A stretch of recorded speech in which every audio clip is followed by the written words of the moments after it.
রাইয়াতিহি, নবী বলেছেন তোমরা প্রত্যেকে দায়িত্বশীল, প্রত্যেকের নিজের দায়িত্বের ব্যাপারে জিজ্ঞাসিত হবে। আমিও দায়িত্বশীল, আপনিও দায়িত্বশীল, ফুলবাড়িয়ার মুসলমানরাও দায়িত্বশীল, বাংলার প্রতিটা মুসলমান দায়িত্বশীল। যদি দায়িত্বশীল হয়ে থাকি, এই বাংলার জমিনে ইসলাম জিন্দা করা দরকার নাকি দরকার? বাংলার জমিন থেকে ফেতনা দূর করা দরকার নাকি দরকার না?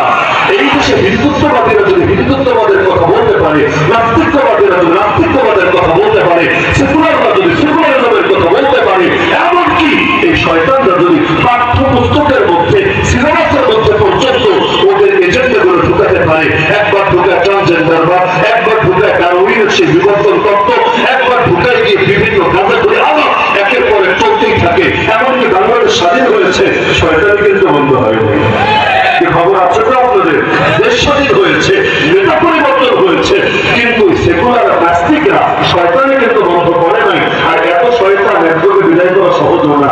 আমরা তো খালি নিজেদের ঘর ঠিক থাকলেই ভাবি সব ঠিক আছে, আলহামদুলিল্লাহ।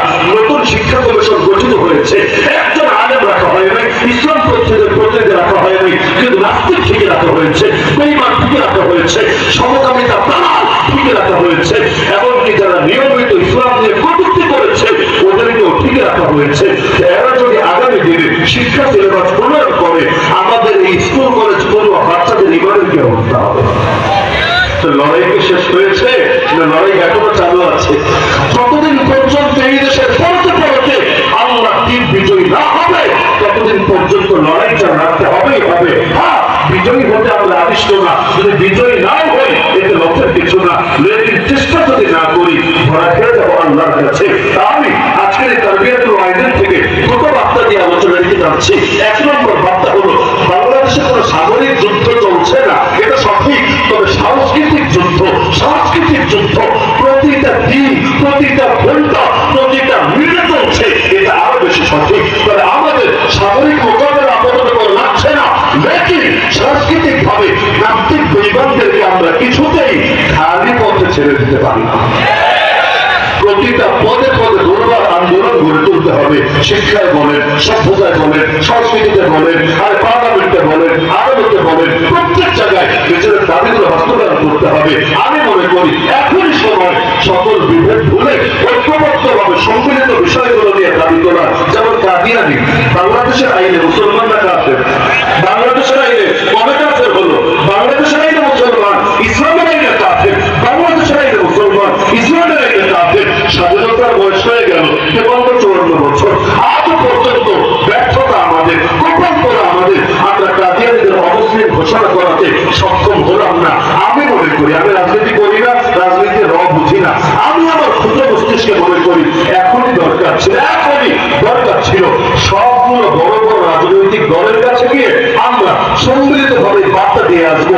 ক্ষমতায় যেতে চাও, নির্বাচনে পাস করতে চাও, ভালো কথা, আগে বাংলার আপনার মুসলমানদেরকে একটা ওয়াদা দিতে হবে, ওয়াদা, স্পষ্ট ওয়াদা, যে ক্ষমতায় যদি তোমরা যাও, আল্লাহ যদি তোমাদেরকে ক্ষমতায় নেন, ক্ষমতায় যেতে দেরি পার্লামেন্টে আইন করে কাদিয়ানিদের কমিটিতে ঘোষণা করতে দেরি হবে না।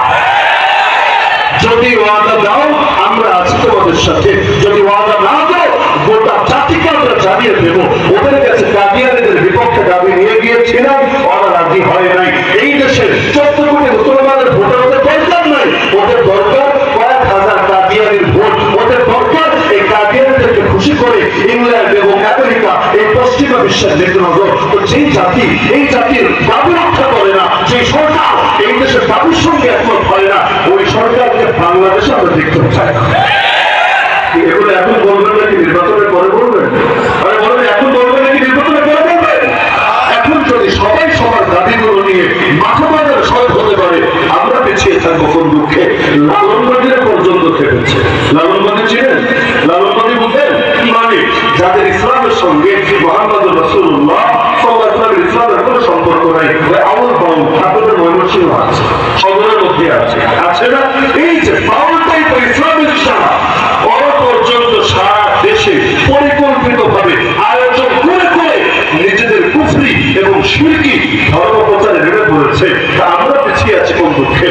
আমাদের দাবি হক, আমাদের দিন হক, তা আমরা পিছিয়ে থাকার কোনো কারণ নেই। ওরা কথা বলবে যে আওয়াজে, আমরা কথা বলবো ওদের চেয়ে 10 গুণ বড় আওয়াজে। ইনশাআল্লাহ কি হবে? দুইটা যে কোনো একটা হবে।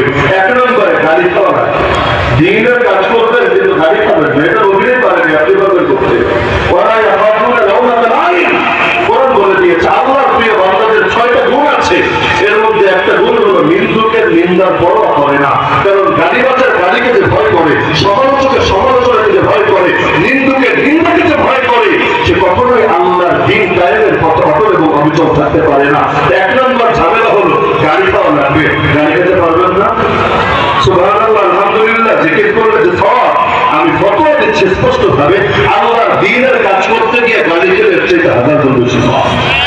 এই যে কলেজ ভার্সিটির ছেলেপেলেরা যারা আছে, গিয়ে জিজ্ঞাসা করে ওরা যদি গাড়ি রাখে লোকে গাড়ি দেয় কিনা, যদি সুন্নতি লেবাস পরে লোকে গাড়ি দেয় কিনা, মেয়েরা যদি পর্দা বসিটা হিজাব নিকাব পরে ওদেরকে বিভিন্ন ভাবে টিটকারি করে কিনা, বলবেন কারা করে? দুষ্ট ছেলেরা মনে হয় করে। আরে কিসব দুষ্ট ছেলে? এই স্বাধীন বাংলারই তো কথা। নতুন ভাবে স্বাধীন হওয়ার পর শিল্পকলা একাডেমির মহাপরিচালক বানানো হলো এক ভদ্র নামের অভদ্র লোককে, নাম হলো সৈয়দ জামিল আহমেদ। আরে প্রথমবার মাইক পেয়ে বলে দিল 2024-এ এসে মেয়েদের বোরকা করার কি দরকার পড়েছে? তাহলে বোরকা কত সাল পর্যন্ত করতে হবে রে পাগলা? 1971, 1947, 2010, কত সাল পর্যন্ত? বোরকার কি আবার এক্সপায়ার ডেট আছে নাকি? নাউযুবিল্লাহ মিন যালিক। তো নারী বোরকা পরবে, এতেও তো শরীরে আগুন জ্বলবে। তবে নারী যদি পোশাক ছোট বানাতে বানাতে শরীরের গোপন অঙ্গগুলো অনেকটা স্পষ্ট করে তুলতে পারে, বলবে না মেয়েটা মাশাআল্লাহ আধুনিক মনা, বিজ্ঞান মনস্ক, এটা তার পোশাকের স্বাধীনতা। এগুলো নিয়ে মোল্লা বংশীয় কিছু কথা বলার অধিকার রাখে না। তো পোশাক ছোট ছোট যদি মেয়েদের অধিকার হয়, বড় পোশাক পরা তাদের অধিকার হবে না। কোন দুঃখে! আরে মেয়ের গায়ে পোশাক দেখলে তোমার যদি গা জ্বলে, তো 2024 সালে এসে তুই বেটা বান্দরের পুত, ডারউইনের পোলা,